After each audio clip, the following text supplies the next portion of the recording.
Hello friends, welcome back once again. Friends, आज की class में हम लोग जानेंगे व्यसन जनित रोग। इसके बारे में जानना है हमें, व्यसन जनित रोग के बारे में। ठीक है, तो व्यसन जनित रोग क्लियर है फ्रेंड्स।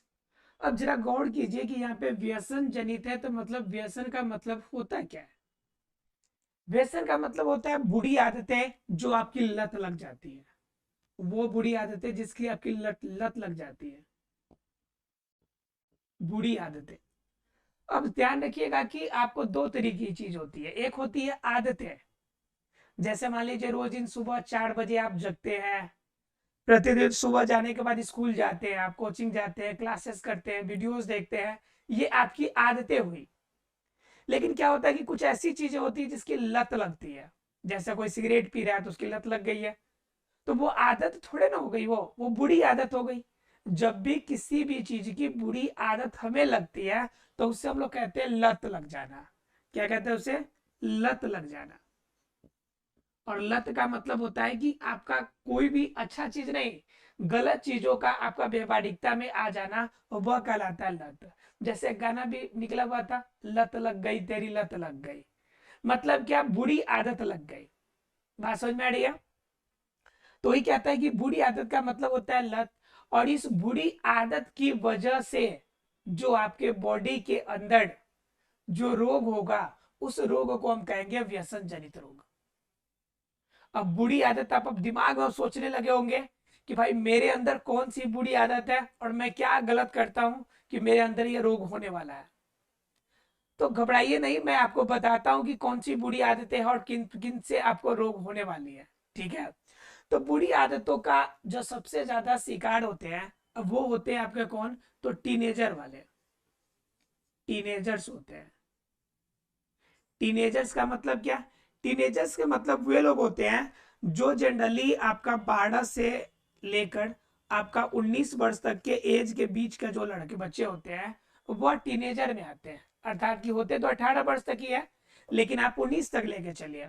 12 से 19 तक के जो एज के बच्चे होते हैं उसे हम लोग कहते हैं टीनेजर्स। और टीनेजर्स वास्तव में जो होते हैं, इन्हीं में ज्यादातर ये लत लगती है। अब ये लत कैसे लगती है? मान लीजिए कोई दोस्त है, ठीक है, और दोस्त, तो क्या होता है कि बूढ़ी ये टीनेजर्स होते हैं ना, जब 12 से 19 वर्ष वाले, इसी एज में ज्यादातर ये बीमारी प्रॉब्लम होती है, जो लत लगने की प्रॉब्लम होती है। होता क्यों है कि उस कंडीशन में आप ग्रुप में रहने के आदी होते हैं। ज्यादातर इसमें आपका ग्रुपिंग ज्यादा होता है। इस कंडीशन में आपका ग्रुपिंग ज्यादा होता है। ग्रुपिंग मतलब फ्रेंड सर्कल भी अच्छे मिलते हैं। अब फ्रेंड सर्कल अच्छे मिलने का मतलब इसमें आपका फ्रेंड सर्कल बनेगा। यहाँ पे आपका जो सर्कल बनेगा फ्रेंड्स का, वो फ्रेंड्स का सर्कल आपका अच्छा भी हो सकता है और बुरा भी हो सकता है। ये डिपेंड करता है कि आप किस माहौल में हैं। अगर अच्छा माहौल मिल गया तो आपकी आदतें अच्छी पड़ेंगी। अगर वही गलत आदत मिल गया, जो स्मोकिया सबके साथ आपका रहने की आदत पड़ गया, जो आपका क्या करता है कि स्मोक करता है, शराब पीता है, या फिर किसी भी रूप में बाहरी रूप से कोई भी तंबाकू सिगरेट बीड़ी कुछ भी पीता हो, तो उनके साथ अगर मिल गए आप, तो फिर आपकी भी क्लास हो गई। बात समझ में आ रही है? तो क्या होता है कि ये बुरी आदतें ज्यादातर आपको टीनेजर्स को प्रभावित करती है। टीनेजर का एज 12 से 19 साल होता है। जनरली 13 से 18 बीच का एज ज्यादातर प्रभावित होते हैं। 12 से 19 साल होते हैं। ये प्रभावित होने के पीछे रीजन है कि इस समय जो बच्चे होते हैं वो ग्रुप्स में रहते हैं। किसके रूप में रहते हैं? ग्रुप्स के रूप में रहते हैं। और जब ग्रुप्स में रहेंगे तो एक बच्चा अगर कुछ करेगा तो आपके मन में भी होगा जरा सा हम भी करके देखते हैं, और नहीं भी करते आप ना, तो बगल वाला कहेगा अरे यार थोड़ा करके देखो ना क्या हो जाता है, एक दिन में क्या जाता है, थोड़ा सा लो, एक बार पी के देख लो, लो थोड़ा सा क्या कर लो, थोड़ा सा गुटखा खा लो, थोड़ा सा सिगरेट पी लो, एक बार पीने से क्या हो जाता है? आप एक एक बार करते करते वैसे आपकी क्या पड़ जाएगी जी? बुरी आदतें लगेगी और वो लत पड़ जाएगी। उसके बाद आप उसके आदी हो जाएंगे, उसके बिना आप रह नहीं पाएंगे। जैसे गांव घरों में भी देखते होंगे, आपके आसपास में भी बहुत सारे लोग तंबाकू खाने के आदी हो जाते हैं। आप उसको कितना भी छुड़ा लीजिए, कोई भी कसम दिला लीजिए, जनरली वो छोड़ते नहीं है। कुछ लोग को देखिएगा सिगरेट पीने की आदत है, आजकल तो छोटे छोटे बच्चों, ये मैंने 12 साल तो थोड़ा सा ऊंचा कर दिया, 12 साल से कम उम्र के बच्चे भी किसी स्कूल के कोनों में, किसी स्कूल के पीछे, किसी खोपचे में जाकर कहीं बैठकर सिगरेट बीड़ी कुछ पी रहे होते हैं। तो भाई ये क्या है, इन सभी के करने से आपको कोई मजे थोड़े ना आते इसमें, ये सभी के सभी आपके बॉडी के अंदर नुकसान पहुंचाता है। अब बात आती है कि ये बॉडी के अंदर जाएगा तो क्या करेगा। तो पहला नंबर, ये जो बॉडी के अंदर जाएगा तो इसके अंदर होता है क्या। जैसे देखिए, मान लीजिए हम बात कर लेते हैं तंबाकू की, ठीक है, हम बात कर लेते हैं सिगरेट की, हम बात कर लेते हैं बीड़ी की, बीड़ी की। तो अलग अलग रूप में इस्तेमाल होती है सभी चीजें। अब इन सभी चीजों को अगर इस्तेमाल आप करते हैं तो आप किसी अलग अलग रूप में करेंगे। जैसे मान लीजिए तंबाकू है तो खाने के रूप में इस्तेमाल करेंगे आप, अगर सिगरेट है तो धुएं के रूप में इस्तेमाल करेंगे आप, बीड़ी है तो इसे भी आप धुएं के रूप में इस्तेमाल करेंगे। ये बॉडी के अंदर जाएगा और बॉडी के अंदर जाने के बाद ये सीधा जाकर हमारे ब्लड में मिलेगा। ये सीधा जाकर कहां मिलेगा, हमारे ब्लड में हमारे खून में मिलेगा। ब्लड में ये जो धुआं की स्पीड होती है ना, जब ये अंदर प्रवेश करेगा ब्लड के अंदर, तो ब्लड का जो सर्कुलेशन लेवल है ना उसे तेज कर देगा, ब्लड का सर्कुलेशन तेज हो जाएगा। जिस समय पी रहे पहले स्टार्ट कीजिएगा, तो जिस समय पीजिएगा उस समय सर्कुलेशन जो होगा थोड़ा सा तेज होगा, सर्कुलेशन तेज होगा। सर्कुलेशन जब तेज होगा तो आपके बॉडी के अंदर थोड़ी सी क्या होगी, मतलब कि थोड़ी सी मतलब एनर्जेटिक महसूस करेंगे। आपको लगेगा कि बॉडी के अंदर आपको माइंड सेटअप में कुछ भी नहीं चल रहा है, बिल्कुल अब टेंशन फ्री है, बिल्कुल मजे आ रहे हैं, एकदम मस्ती में आप, ऐसा महसूस होगा। कुछ लोग कहते हैं कि सिगरेट पी लीजिएगा तो कुछ देर के लिए स्वर्ग में चले जाइएगा। अरे भाई, स्वर्ग का टिकट थोड़े है आपका, सिगरेट की, सिगरेट खरीदो तो स्वर्ग का टिकट उसके साथ फ्री मिलता है, 1 by 1, एक के साथ एक फ्री, बाई 1 get 1 फ्री। ऐसा थोड़े होता है, बिल्कुल भी नहीं होता। ये क्या करता है, ब्लड के अंदर जाएगा और उसके सर्कुलेशन के स्पीड को बढ़ा देगा।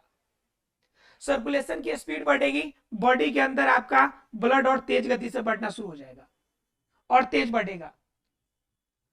तेज रफ्तार से सर्कुलेट बॉडी के अंदर होगा, बॉडी के अंदर क्या होने लगेगी कि कंपन शुरू हो जाएगी, बॉडी के अंदर अलग अलग क्रियाएं शुरू होने लगेगी। पहले कुछ समय के लिए होगी, जिस समय पिएंगे तब धीरे धीरे यह सर्कुलेशन तेज रहने की जो रफ्तार होगी वह कंटिन्यू रहने लगेगी, यह सर्कुलेशन तेज वाली लगातार होने लगेगी, या कंटिन्यू तेज रफ्तार में आपके बॉडी के अंदर ब्लड सर्कुलेट करेगी। अब जब तेज रफ्तार से जा रही है तो तेज रफ्तार से हृदय को भी धक्का देगी कि नहीं देगी। बॉडी के अंदर से अगर ब्लड अगर पूरा सर्कुलेट करके तेजी से अगर जाए तो तेजी से जब जा रहा है रफ्तार तो उसका संवेग ज्यादा हो गया, और जब संवेग अर्थात मोमेंटम ज्यादा होगा तो जहां पे जाके रुकेगा वहां पे ज्यादा आपका बल डालेगा। तो उस कंडीशन में हार्ट में आपको ज्यादा जोर से आहत पहुंचेगी कि नहीं, तो उस कंडीशन में आपको हार्ट से रिलेटेड प्रॉब्लम हो जाएगी। किससे प्रॉब्लम हो जाएगी, हार्ट में, अर्थात की हृदय की प्रॉब्लम हो जाएगी। पहला नंबर बात। दूसरा नंबर बात, आप जो धुएं पी रहे हैं, इस धुएं में जो मात्रा है, ये मात्रा जाकर आपके फेफड़े में इकट्ठा होगी, और फेफड़े में इकट्ठा होकर इसके अंदर जो जहरीला पदार्थ है वह बॉडी के अंदर, फेफड़े के अंदर निकोटीन के रूप में जमा होगा। किसके रूप में जमा होगा, निकोटीन के रूप में जमा होगा। और ये निकोटीन धीरे धीरे आपका क्या बन जाएगा, ये धुआं जो होगा धीरे धीरे आपका कन्वर्ट होके बिल्कुल कार्बन की तरह बन जाएगा, जो टार का रूप ले लेगा। किसका रूप ले लेगा, टार का। अब टार का रूप कैसे लेगा, जरा समझिए ध्यान से आप। देखिए, तो क्या होगा कि आपका, जैसे मान लीजिए कि आपने सेवन किया धुआं, मैं सीधा धुआं लिखता हूं। धुआं का मतलब आप समझिएगा कि आप सिगरेट पीने से ले रहे हैं, सिगरेट पीने से ले रहे हैं, बीड़ी पीने से ले रहे हैं, इन किसी भी चीज से आपने धुआं प्राप्त किया, ठीक है। ये धुआं आपके बॉडी के अंदर नाक के माध्यम से गया, नाक के माध्यम से गया। अब ये प्रवेश करके पहुंचेगा फेफड़ा में। कहां पहुंच गया, फेफड़ा में पहुंच गया, ठीक है। अब ये फेफड़ा वाले पार्ट में पहुंचने के बाद अब क्या हो गया कि यह यहाँ पे पहुंचने के बाद इसके साथ जो बेकार मटेरियल है, जैसे बेकार मटेरियल में क्या है, कार्बन मोनोऑक्साइड है, ठीक है। इसके अलावा क्या आपका, इसके अलावा अनऑक्सीकृत, अनऑक्सीकृत हवा है, मतलब जिसमें ऑक्सीजन है ही नहीं, वो वाला खतरनाक हवा है, ये सभी आकर यहाँ पे पहुंचेगा। अब ये कार्बन मोनोऑक्साइड या नक्सलीत हवा है, इसके अलावा भी बहुत सारे और भी आइटम्स इसके साथ जुड़े रहते हैं, ये सभी आएगा और यहाँ पे छोटे छोटे पार्टिकल्स के रूप में इकट्ठा होगा, और जब इकट्ठा यही द्रवीभूत रूप में आ जाएगा, यही जब द्रव के रूप में आएगा, तो यही द्रव का रूप हमारा क्या कहलाएगा, यही हमारा टार कहलाएगा। क्या कहलाएगा, टार के नाम से जाना जाएगा। यही आपका निकोटीन का आइटम है, नक्सलीत हवा है ना, यही निकोटीन का आइटम है, यह है निकोटीन, ठीक है। और यही क्या बनाएगा, आपका टार बनाएगा। और टार की वजह से आपके बॉडी के अंदर क्या होगी, पहले मैंने बताया क्षणिक रूप से आपका हार्ट बीट बढ़ेगा, यानी धीरे धीरे आपका बॉडी का जो सर्कुलेशन है रक्त का प्रवाह है वह तेज होगा। फिर लगातार रक्त की प्रवाह आपके बॉडी के अंदर पहले तो आराम आराम से आपका धीरे धीरे जब पीजिएगा तब तो बढ़ेगा, और उसके बाद क्या होगा कि आप पी लिए, थोड़ा ज्यादा पी लिए, जब बॉडी के अंदर टार का लेवल थोड़ा सा बढ़ गया, तो आप जब नहीं भी पीजिएगा उस समय बॉडी का सर्कुलेशन तेज रहेगा, उस कंडीशन में आपका हार्ट का हार्ट बीट बढ़ेगा, हृदय पर आघात बढ़ेगा, ये प्रॉब्लम होगी, पहला नंबर। दूसरा नंबर क्या होगा कि आपका सर्कुलेशन बढ़ा, हार्ट हुआ, एक नंबर बात, एक नंबर प्रॉब्लम तो ये हो गया। दूसरा प्रॉब्लम क्या होगा कि हवा बॉडी के अंदर गया, तो जिस जगह पे ये इकट्ठा होगा उस जगह पे आपका क्या हो सकता है, कैंसर भी हो सकते हैं।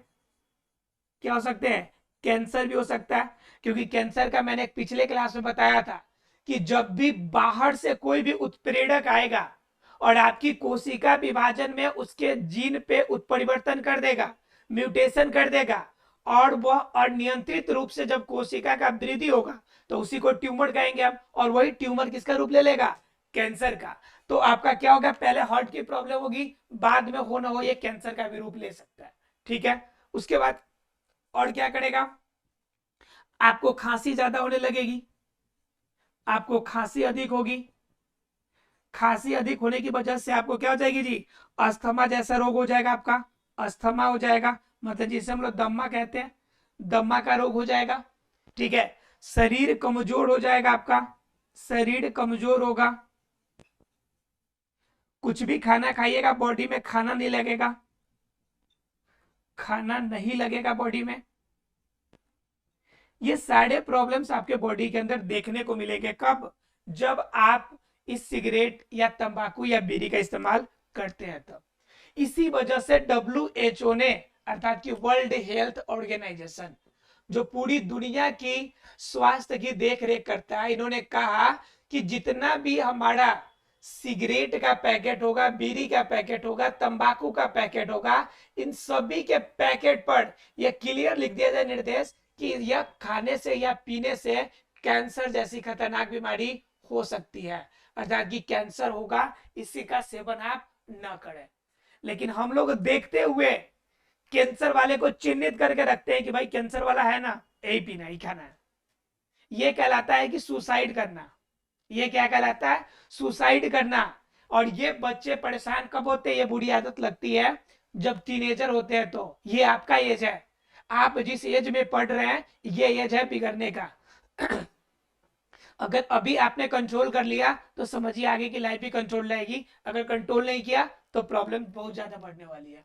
तो क्लियर हो गया आपको कि तंबाकू, सिगरेट या बीड़ी अगर आप सेवन करते हैं तो इनके वजह से क्या क्या प्रॉब्लम हो सकते हैं। तो प्रॉब्लम क्या होंगे, आपको शरीर कमजोर होगा, खाना पीना नहीं लगेगा, अस्थमा का रोग होगा, खांसी अधिक होगा, कैंसर हो सकता है आपका, ठीक है, हार्ट बीट तेज होने से आपका हृदय आघात आ सकता है, हार्ट अटैक हो सकता है, और इन सभी केस में आपकी मृत्यु हो सकती है। अस्थमा होगा तो भी मृत्यु, कैंसर होगा तब तो कोई सोचने की बात ही नहीं है, और आपका हार्ट अटैक आ गया तो मान लीजिए कि उसका तो ऊपर वाले भरोसा है, ठीक है। तो समझ सकते हैं कि किसी भी रूप में आपके एक भी रूप में फायदेमंद नहीं है। एक और बात समझिए, कुछ लोग ये भी सोचते होंगे कि मान लीजिए चलो मेरा दोस्त खा रहा है पी रहा है, मैं तो नहीं खा रहा हूं लेकिन मैं उसके साथ हूं, तो ये कभी भी ऐसा दिमाग में भ्रम मत रखिएगा कि आपका फ्रेंड खा रहा है और आपका फ्रेंड सिगरेट पी रहा है और आप उसके साथ बैठे हुए हैं तो आपको नुकसान नहीं पहुंचेगा। वो बाहर से आने वाले देखेगा, कहेगा कि भाई उसके साथ में रह रहा है लेकिन नहीं पी रहा था ये, लेकिन आपके बॉडी इस बात को अवॉइड नहीं करेगी क्योंकि जो धुआं बाहर निकल रही है वो धुआं आपके अंदर भी जाएगा, और उस कंडीशन में वह जो लड़का जिस रोग से प्रभावित होगा वह सेम रोग आप में भी प्रभावित करेगा, और आपको ज्यादा प्रभावित करेगा, क्योंकि आप उस रूप में अपने आप का शरीर को आदी नहीं बनाया। उन्होंने पी पी कर अपना लेवल बढ़ा लिया है, लेकिन आपका लेवल भी नहीं बढ़ा है। उस कंडीशन में आपको तुरंत हानि करेगा, तुरंत रिएक्शन करेगा। तो इस कंडीशन में पहला नंबर कोशिश करें कि आप पिए नहीं। अगर आपका कोई फ्रेंड पी रहा है तो आप उसे रोकने की कोशिश करें। अगर रोक नहीं सकते तो कम से कम उनका साथ जरूर छोड़ दें। आप साथ छोड़ने का मतलब है कि जब पी रहे हैं तब उनके साथ आप ना रहें। अब ऐसा नहीं कि उनसे रिश्ता संबंधी तोड़ दें, ठीक है, कम से कम उनसे दूरी बना के रखें जब वो खा पी रहे हैं, ठीक है। तो अब इस कंडीशन में आपको प्रॉब्लम से बचा जा सकता है। तो पहला था तंबाकू, सिगरेट और बीड़ी